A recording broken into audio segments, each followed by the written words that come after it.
Hi ನಮಸ್ಕಾರ, welcome back my YouTube channel. ಇದು ಗುರುವಾರದ mini vlog. ನಾನು ವರಮಹಾಲಕ್ಷ್ಮಿ ಹಬ್ಬನ ಆ ವೀಕಲ್ಲಿ ಮಾಡೋಕ್ಕಾಗಲಿಲ್ಲ, ಸೊ ಹಾಗಾಗಿ ನೆಕ್ಸ್ಟ್ ವೀಕ್ ಮಾಡೋಣ ಅಂತ ಮಾಡ್ತಾಯಿದ್ದೆ. ಇದು ಗುರುವಾರದಲ್ಲಿ ಏನೇನು ಅಂದರೆ ವರಮಹಾಲಕ್ಷ್ಮಿಗೆ ನೆಕ್ಸ್ಟ್ ಡೇಗೆ ಏನೇನು ಪ್ರಿಪ್ರೇಷನ್ ಮಾಡ್ಕೊಳ್ತೀನಿ ಅನ್ನೋದೆಲ್ಲ ಈ ವ್ಲಾಗಲ್ಲಿ ತೋರಿಸ್ತೀನಿ.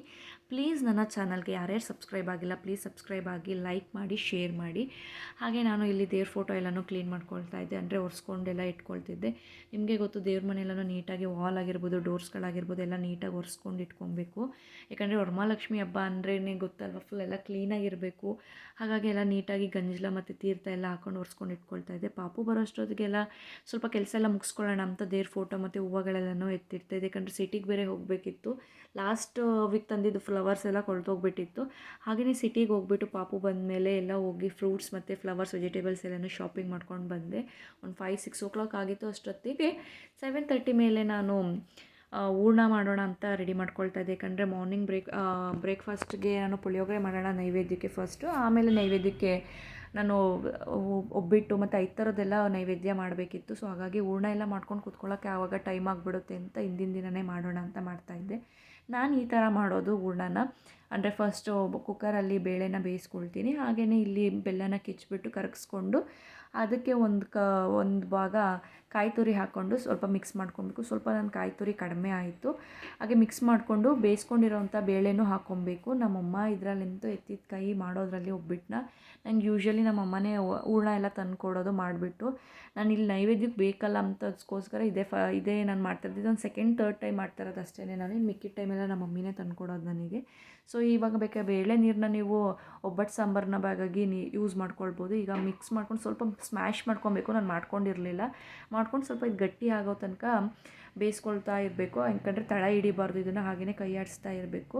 ನೆಕ್ಸ್ಟು ಬೇಕಾದರೆ ನೀವು ಅದನ್ನು ಬ್ಲೆಂಡ್ ಮಾಡಿಕೊಂಡು ಇಟ್ಕೊಂಡು ಉಂಡೆ ಕಟ್ಕೊಂಡು ಒಬ್ಬಿಟ್ಟು ತೊಟ್ಟಕ್ಕೆ ಈಸಿ ಆಗುತ್ತೆ.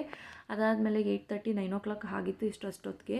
ಸೊ ನಾನು ಎಲ್ಲ ಮತ್ತೆ ಫ್ರೆಶ್ ಅಪ್ ಎಲ್ಲ ಆಗಿ ಫೇಸ್ ವಾಶ್ ಎಲ್ಲ ಮಾಡಿಕೊಂಡು ದೇವ್ರ ಮನೆ ರೆಡಿ ಮಾಡ್ಕೊಳ್ಳೋಣ ಅಂತ ಮಾಡ್ಕೊಳ್ತಾ ಇದ್ದೆ. ಅಂದರೆ ಕುಂಕುಮ ಎಲ್ಲ ಇಟ್ಕೊಳ್ಳೋದು, ದೇವ್ರ ಫೋಟೋಗೆಲ್ಲ ಕುಂಕುಮ ಇಟ್ಟು ಮತ್ತು ಏನೇನು ಬೇಕು ಐಟಮ್ಸ್ಗಳೆಲ್ಲನೂ ರೆಡಿ ಮಾಡ್ಕೊಳ್ಳೋದು.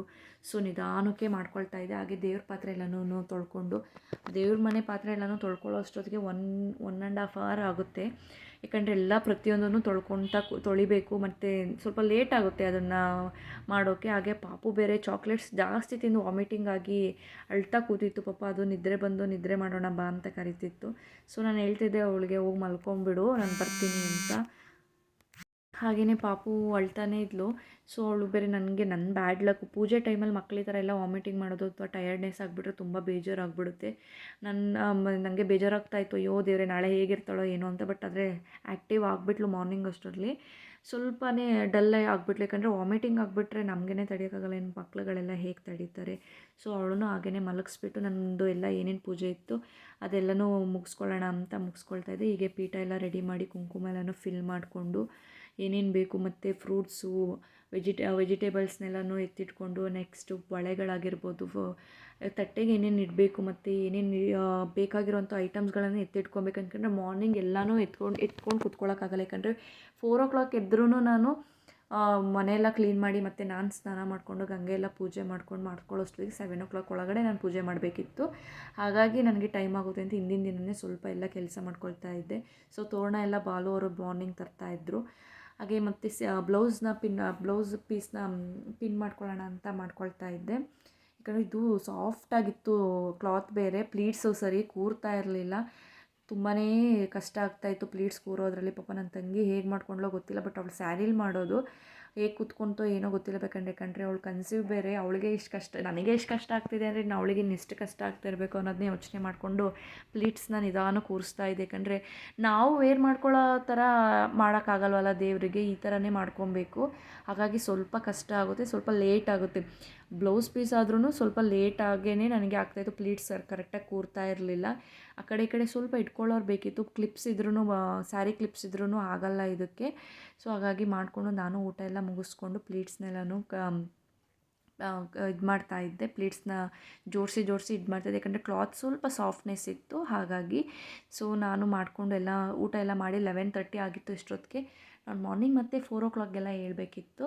ಹಾಗಾಗಿ ಸ್ವಲ್ಪ ಬೇಗ ಬೇಗ ಮಾಡೋಣ ಅಂತ ಮಾಡ್ಕೊಳ್ತಾ ಇದ್ದೆ. ನೆಕ್ಸ್ಟ್ ವೀಡಿಯೋದಲ್ಲಿ ನಾನು ಲಕ್ಷ್ಮಿನ ಹೇಗೆ ಪೂಜೆ ಮಾಡ್ತೀನಿ ಎಲ್ಲನೂ ತೋರಿಸ್ತೀನಿ. Please keep watching. Thank you so much.